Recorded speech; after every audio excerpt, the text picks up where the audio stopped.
Зачем поехал и с чем вернется президент Украины Владимир Зеленский из Соединенных Штатов Америки, а также повлияли ли существенно дебаты, выигранные Камалой Харрис, на ход президентской избирательной кампании в США? Говорим прямо сейчас. Зовут меня Ирина Узлова, и со мной традиционно еженедельно Юрий Рашкин, общественный и политический деятель, прям таки из Соединенных Штатов Америки, депутат окружного собрания округа Рок, штат Висконсин, как раз один из штатов, которые колеблются, как их называют. Обо всем этом без колебаний мы с ними поговорим. Юрий, приветствую, рада видеть. Слава Украине!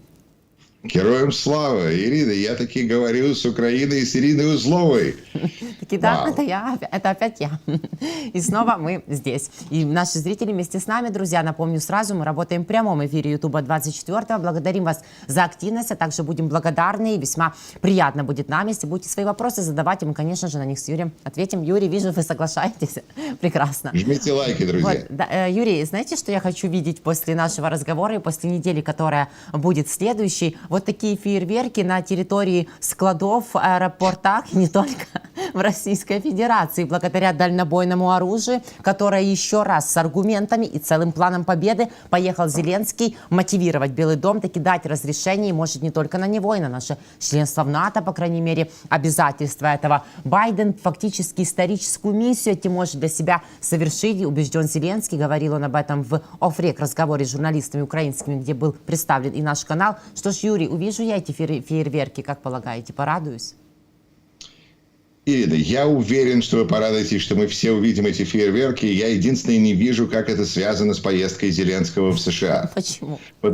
Потому что мне кажется, что Зеленский едет сейчас на Генеральную Ассамблею ООН, и пока он в Соединенных Штатах, то он заезжает в Белый дом, где с ним встретится и президент Байден, и вице-президент Камала Харрис, и проведут с ним встречу, цель которой показать, что продолжающуюся поддержку от Соединенных Штатов для Украины. И тут я просто слегка начинаю путаться, зачем сейчас смысл этой поездки с точки зрения Зеленского. Потому что если это смысл показать, выразить благодарность американскому народу, например, Зеленский должен приехать, и, насколько я понимаю, его сразу посылают на завод в Пенсильванию, оборонный завод, где он может выступить, то это, как сказать, это приветствуется с одной стороны, но это также используется. Это используется демократами в своих политических целях. Серьезно? Потому что спасибо, если вы что к нам приехали. Мы, в общем-то, не настаивали, чтобы вы к нам приезжали. Но раз уж вы к нам приехали, зайдите на завод в Пенсильванию, колеблющийся, ключевой колеблющийся штат, и скажите, что угодно хотите, скажите рабочим. Вы можете сказать, ну, так сказать, я не знаю, наверное, ему дали какие-то советы по поводу того, что можно сказать, но никто за него рот открывать не будет.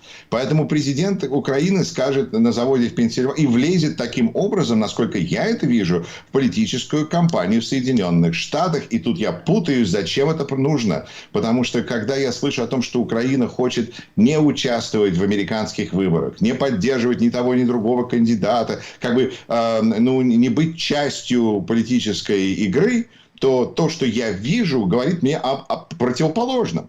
Потому что встреча вот сейчас, все, что происходит сейчас, до 5 ноября, как минимум, в Соединенных Штатах, рассматривается через призму выборов.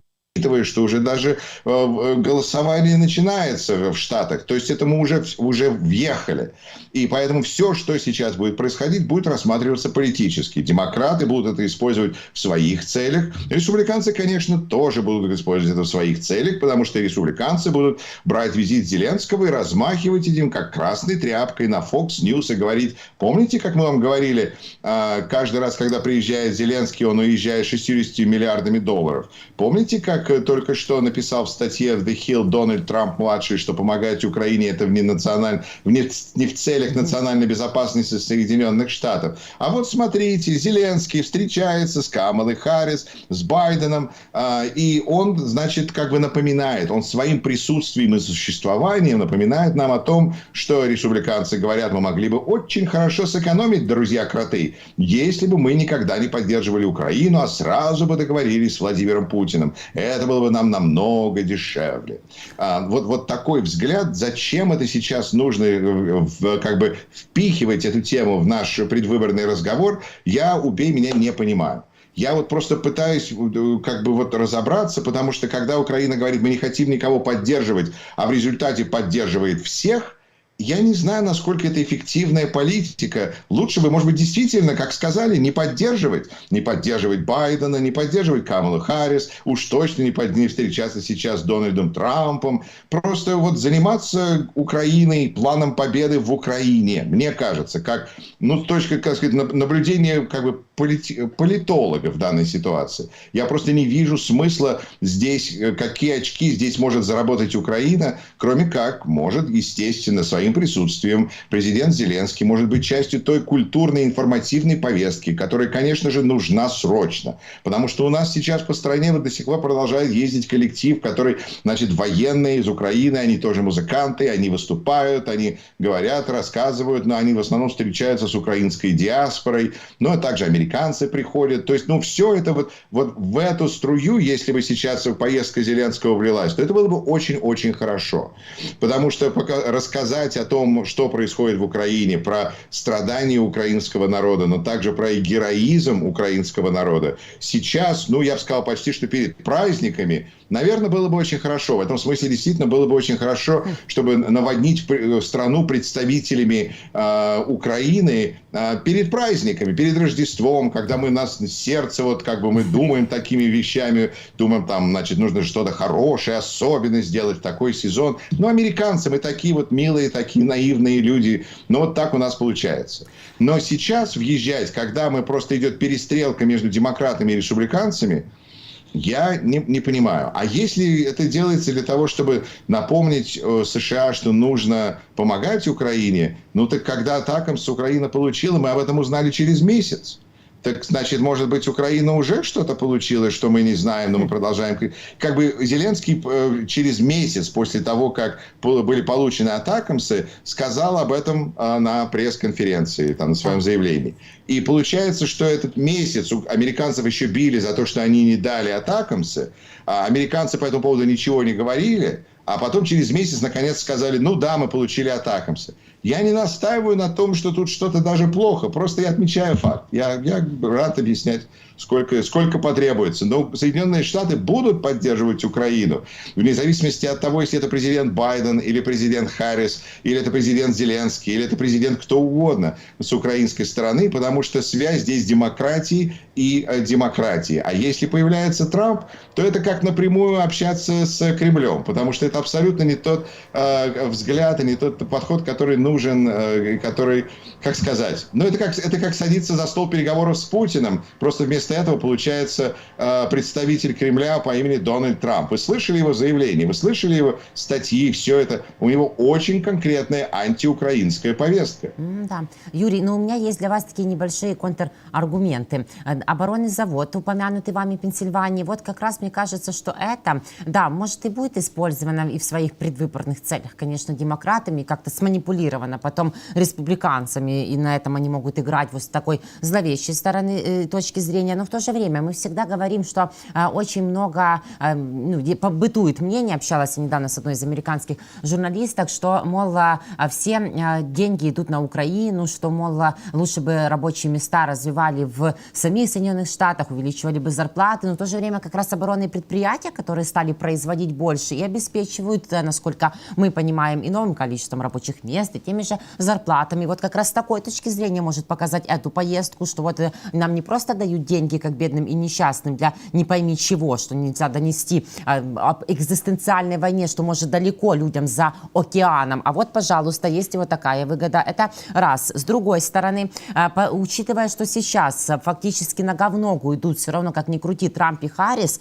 поговорить с тем лагерем и с тем, чтобы потом не было сюрпризов и не было начинания с чистого листа, когда 5 ноября, никто же мы не знаем, что может случиться на самом деле. Если брать и исходить из такой парадигмы, то может это уместная и своевременная поездка?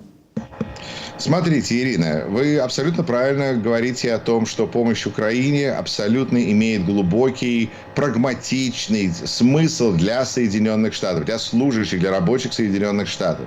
Но сейчас в нашей разъяренной политической новостной повестке если вы за Украину любым боком, то вы за Байдена и Харрис. А если вы против Украины, то вы за Трампа. Это все очень кардинально четко понятно. Поэтому сам факт того, что Украина каким-то образом, оказывается, помогает американцам, является явно политическим вбросом, и на самом деле это грязная игра демократов. И поэтому, и как вы смотрите, Зеленский уже просто агитирует за Байдена, поехал на завод в такой штат. Это как сказать, не тот момент, когда людям, знаете, когда идет, я не знаю, свадьба, не место заходить и говорить о трезвости. Не в тот момент это заявление абсолютно правильное, что пить надо меньше или вообще пить это вред. Но когда у нас тут такое, знаете, вакханалия, зайти в этот момент и сказать нам что-то, это будет выглядеть как абсолютно предвзятая позиция. А насчет будущего, вы знаете, я с вами согласен, конечно, нужно планировать вперед, но для этого надо понимать, что в Соединенных Штатах есть политики, а есть закон и порядок, есть договоренности, есть все то, что должно происходить от администрации к администрации, когда неважно, кто у вас президент, потому что вы подписали договор. В этом смысл договоренностей. Чтобы не было такого, знаете, у вас теперь новый президент, значит, все будет по-другому. Это плохо, так не должно быть. Поэтому если вот мы говорим, что вы знаете, у вас может быть такая ситуация, что у вас все развалится, и поэтому нам нужно к этому готовиться, значит, вы что-то очень плохого мнения тогда. И вы считаете, что нужно договариваться с человеком, который пытается развалить систему заранее, чтобы... это какая-то странная попытка не играть ни на кого, а в результате пытается играть и на тех, и на других. И это будет использовано и тем... я не вижу, какой смысл в этом для Украины. Это просто возможность... не могу сказать, что это ухудшит ситуацию, но сейчас просто не время для такой поездки, которая будет еще к тому же использоваться как возможность надавить на президента. Вы знаете, если Украина сейчас будет побеждать на поле боя, то это принесет какие-то очки Байдену и Харрис. Слушайте, о чем вы говорите? Какие очки? Это внешняя политика. Это имеет значение для, я не знаю, сотен тысяч польских избирателей в Пенсильвании, в Мичигане и Висконсине. Но, в принципе, говорить о том, что победа Украины поможет нам на выборах, я просил этого не делать уже достаточно давно. Но если это не будет услышано, то это не означает, что это неправда. Поэтому просто говорить о том, что Россия грозится нанести удары по ядерной инфраструктуре в Украине, если это заявление реальное, если эта угроза реальная, так оно должно быть сделано секретно. А если эта угроза если такое заявление делается публично, то, я думаю, может, это не такая угроза, это что, попытка такая манипуляции, что срочно дайте нам оружие, иначе сейчас Россия вам устроит ту ядерную эскалацию, которой вы так боитесь. В России уже объяснили, что если она устроит ядерную эскалацию, то она получит и будут уничтожены там российские войска, интересы. Список уже им дали 2 года назад, и с тех пор они сидят и только там, я не знаю, пугалки делают, но мы видим, что у Путина есть красные линии, он боится НАТО, он не использует вот эту ядерку, он держится, все это у него не используется. Так что все это вместе, это выглядит как какая-то неумелая попытка воздействовать на ситуацию в свою пользу, но, к счастью, это происходит в очень доброжелательной, наполовину доброжелательной ситуации, и где сама волна сейчас идет настолько против Трампа, мне кажется, что даже вот такого типа попытки сыграть на обеих полях, я думаю, не навредят Украине так, как они могли бы, если бы, скажем, я пытаюсь как бы разыграть тут много разных сценариев у себя в голове, но я, в принципе, фундаментально не понимаю. Смотрите, чем занимается... Можно сказать, что президент Бразилии сейчас не встречается ни с Харрис, ни с Трампом, но Бразилия сейчас не воюет с Россией. Да. Но поэтому и есть контракты, поэтому и есть договоренности, поэтому все это есть вместе, чтобы было неважно, кого изберут. Вот к чему я веду.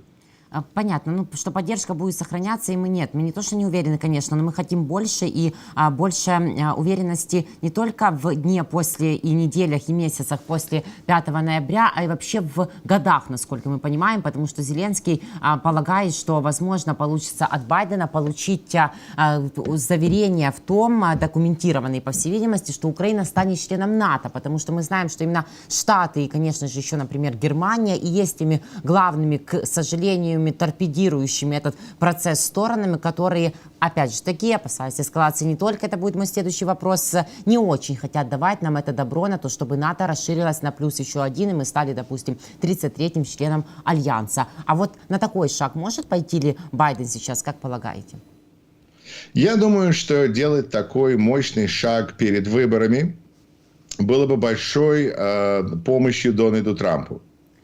Потому что сейчас, когда Трамп заявляет о том, что он вытаскивает нас из войн, а там Байден пытается нас втащить в войну, то вот такое заявление Байдена конкретно бы воспринималось всеми американцами как попытка втащить Соединенные Штаты в войну с Россией. Ну почему, Юрий, простите секунду, но ведь когда НАТО расширилось на Швецию и Финляндию, то Россия вообще совершенно никакого не было ни удара возмездия, ни перехода красных линий, а ведь вообще не расширение блока, а этим пугал Путин. Но видим, что крыть ему нечем, Юрий. Почему же тогда это будет так расширяться? Я не знал, что Финляндия и Швеция воюют с Россией. Когда это началось?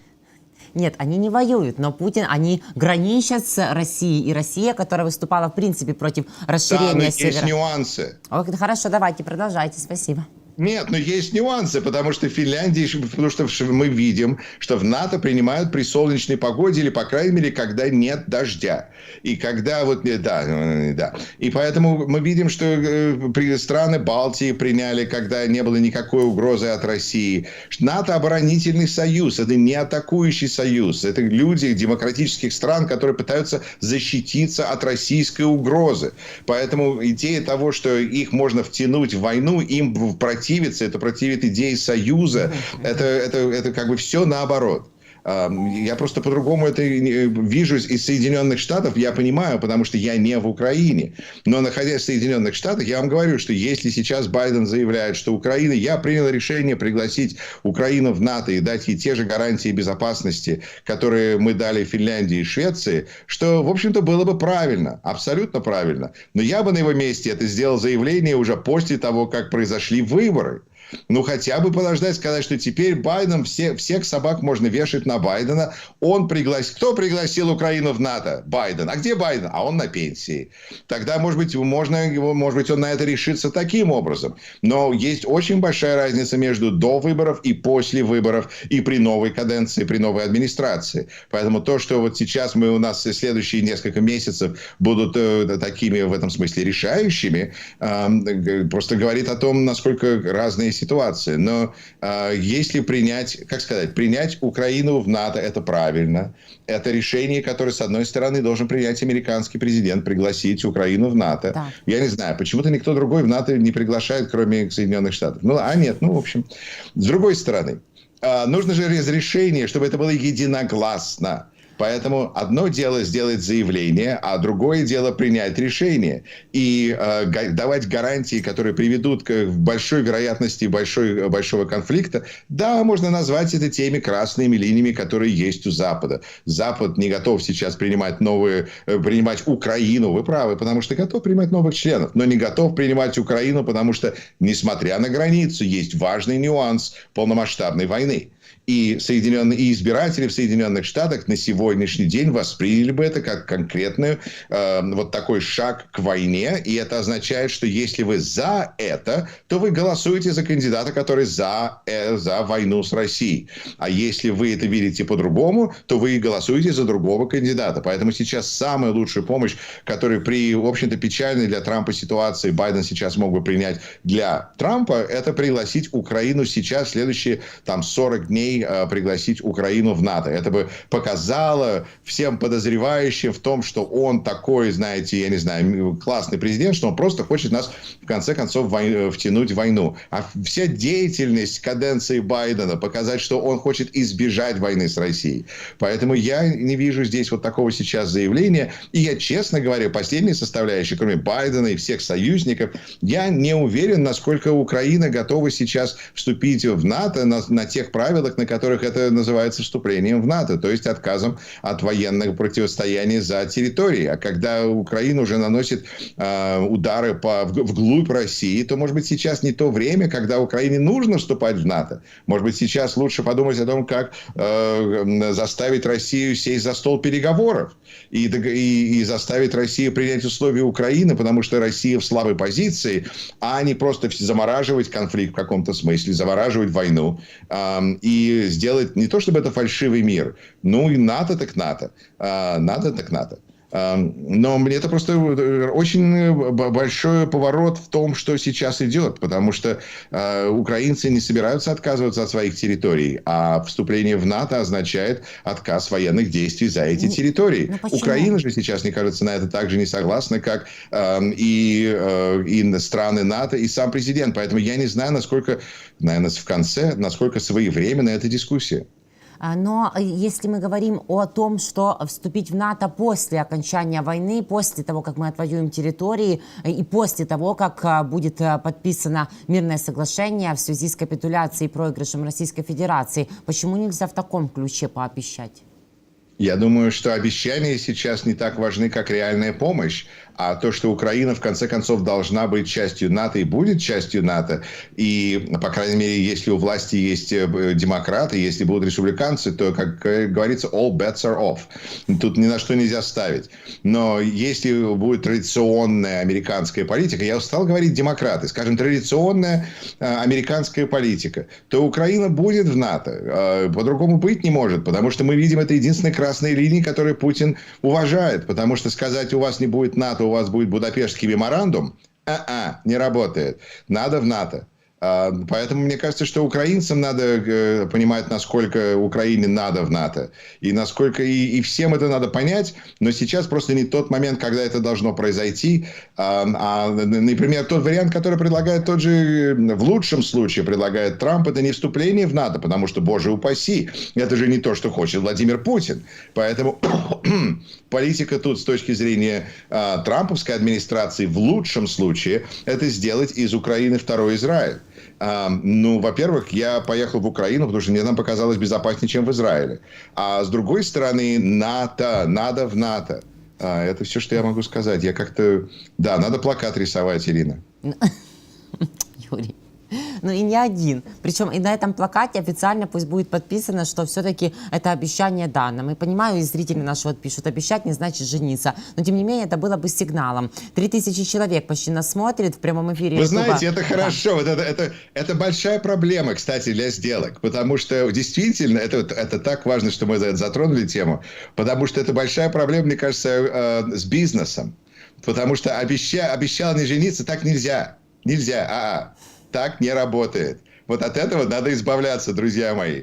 Обещал, значит, надо планировать жениться. Да, могут произойти непредвиденные эпизоды, но надо планировать на свадьбу, надо планировать на брак, если обещал-то. Вот так что Соединенные Штаты как-то вот так думают. Может быть, это долгосрочное планирование, которое не для всех. Знаете, обещал, это не жениться. Это прекрасно, Ирина. Вот тут надо задуматься, потому что большая культурная тема пласт, который надо вскрывать в другом разговоре. Да, но тем не менее непредвиденные нюансы всегда случаются, но не хотелось бы, чтобы было так. Но именно наше вступление дальнейшее в НАТО, как мы понимаем, есть и одним из пунктов того плана победы, который везет Зеленский, которых всего 4. Там наше место в геополитическом пространстве, вопросы безопасности, экономический блок, военная поддержка, которая так важна, как отмечаете, Юрий, вы.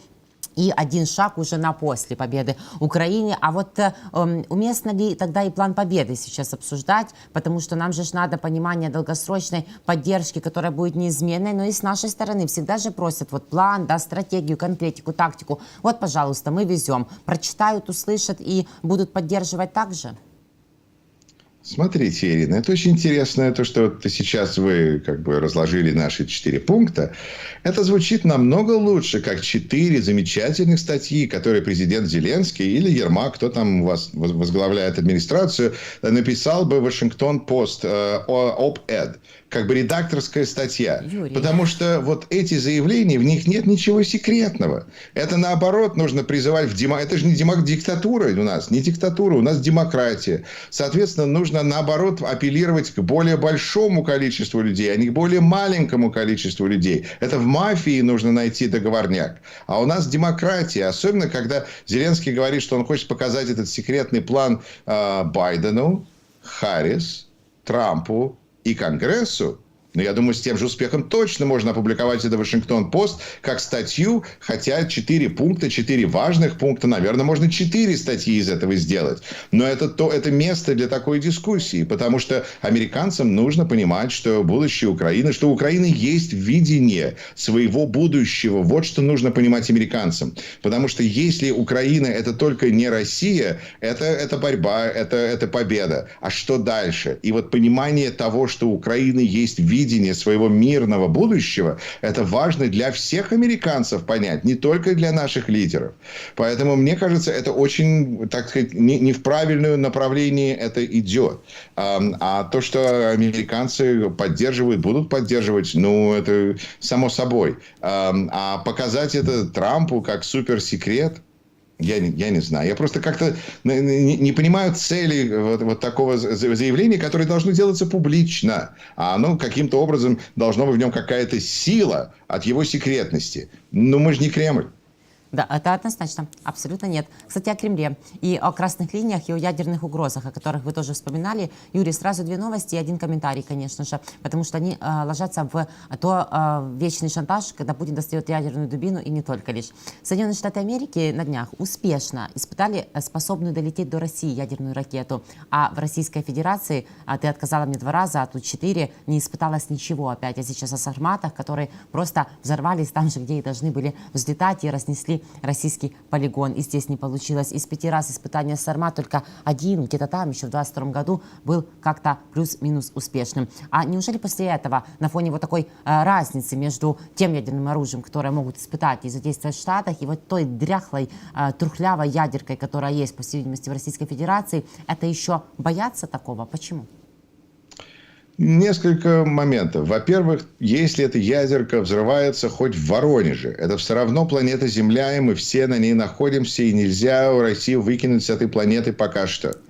Поэтому принимать к сведению и к пониманию и как угрозу тот факт, что Россия использует ядерное оружие, где бы она его не использовала, на чужой территории, на своей территории. Все это, в общем-то, достаточно отрицательно, особенно учитывая, что они плохо контролируют свою ядерку, и как вы описали.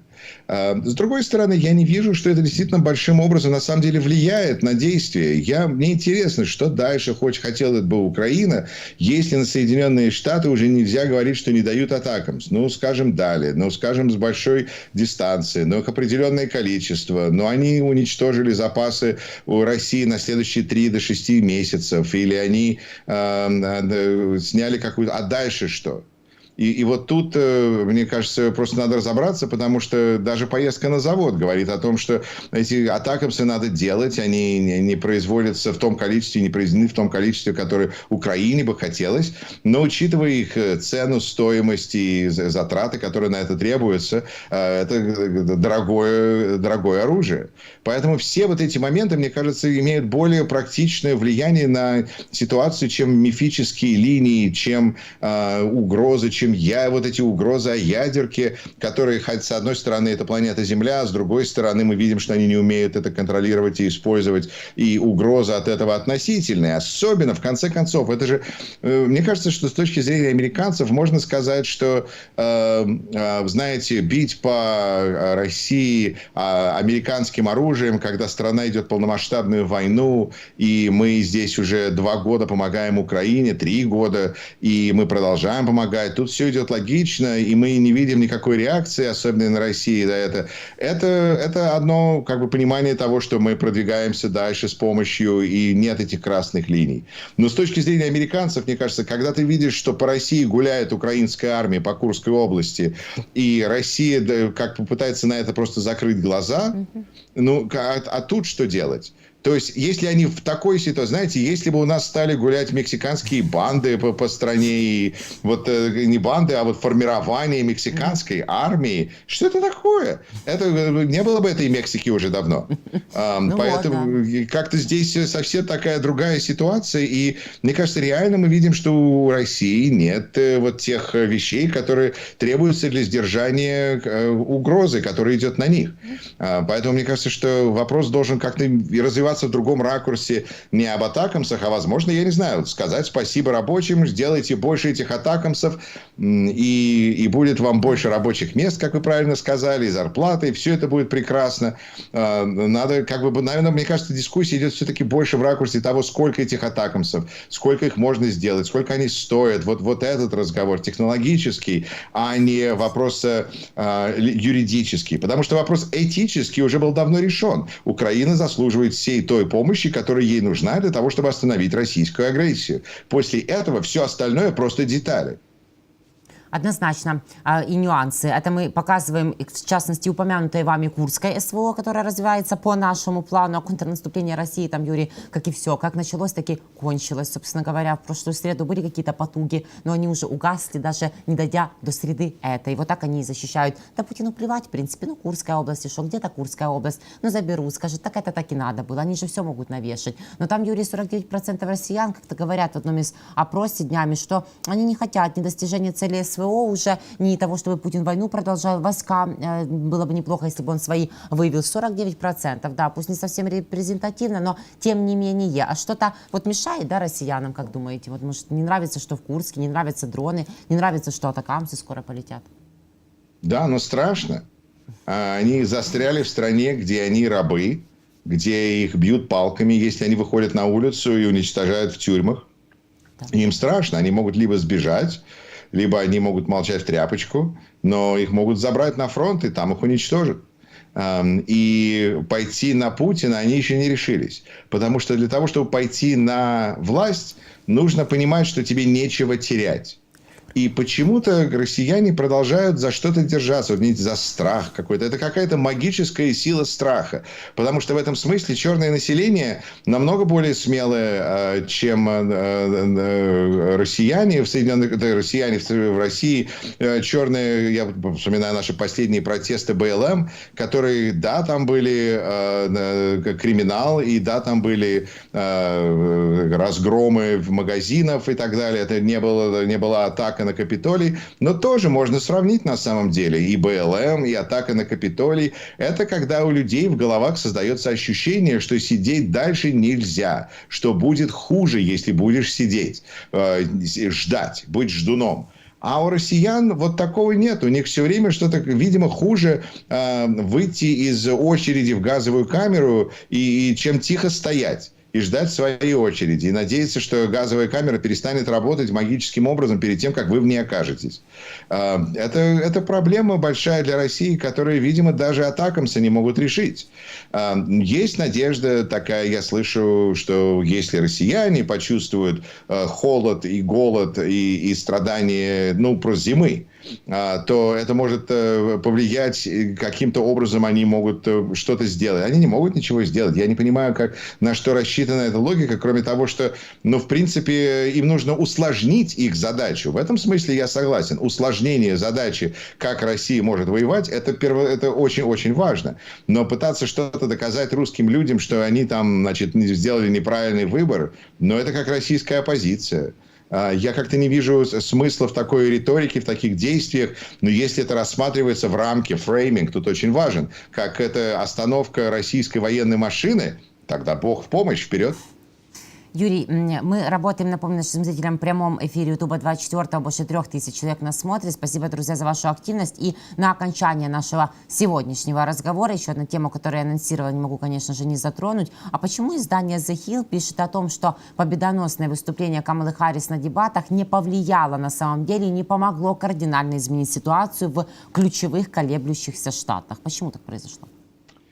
Смотрите, ситуация очень интересная, потому что мы оказались близки. Чем ближе мы идем к выборам, тем чаще ситуация сводится в Соединенных Штатах 50/50, либо у одного из кандидатов отваливается дно, и он стремительно теряет поддержку. У Камалы Харрис был довольно хороший подскок популярности после дебатов, которые она очень успешно провела, и который Трамп опять очень неуспешно провел. Но его партия сейчас его поддерживает даже больше, чем трамписты. Он сейчас получает еще поддержку, потому что он кандидат от республиканской партии. И есть достаточно много людей, которые говорят, он там сукин сын, но он наш сукин сын, он республиканец. И это, так сказать, такое является, и это то, что мы видим по опросам. По опросам сейчас Камала Харрис опережает Трампа от 1 до меньше 1 до 7 очков, в зависимости от того, кто проводит опрос.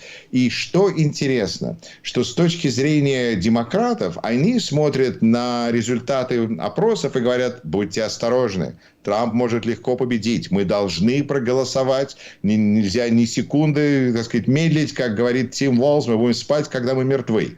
Значит, нужно биться вперед, какие бы цифры ни были. Камала Харрис была у нас здесь, в Висконсине, и она сказала, не обращайте внимания на опросы населения. Так говорят люди, которые проигрывают. Она, как-то по цифрам, как наравне или выигрывает. Если бы у нее были цифры, как и ситуация была бы наоборот, то у демократов была бы полная паника. Но они сейчас так очень осторожно. И знаете, я смотрю на это, как-то выглядит все подозрительно.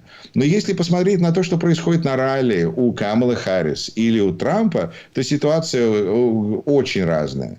Потому что у Трампа показали у него ралли, было пару дней назад, такой слегка полумертвый стадион, тихо там, и места некоторые пустые, и он там чего-то вещает с трибуны, там пытается свой цирк, балаган поддерживать. А в это время мы видим ралли у нас. У меня друзья все пошли в Мэдисон, поснимали эти ралли. То есть я смотрю свою соцсеть, вижу на ралли. Там диджеи, там музыка, там люди пляшут, там танцы, все это с плакатами. Там радость. И можно сказать, что это о чем-то говорит. А может быть, это ни о чем не говорит. Что, может быть, трамписты уже просто приняли свое решение, не собираются никуда ходить.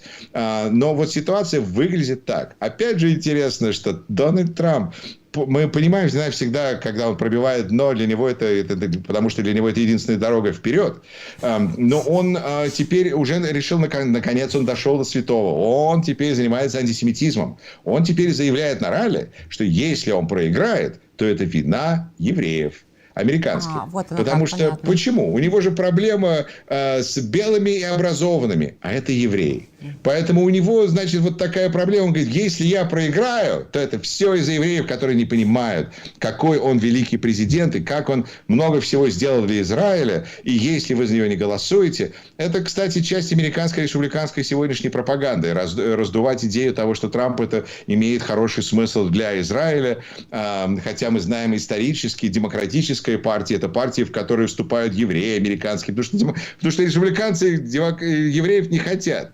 А демократы, пожалуйста, естественно, соответственно, демократическая партия та, которая, в принципе, поддерживает государство Израиль, как еврейская партия поддерживает еврейское государство. Тут все очень понятно для американцев и однозначно.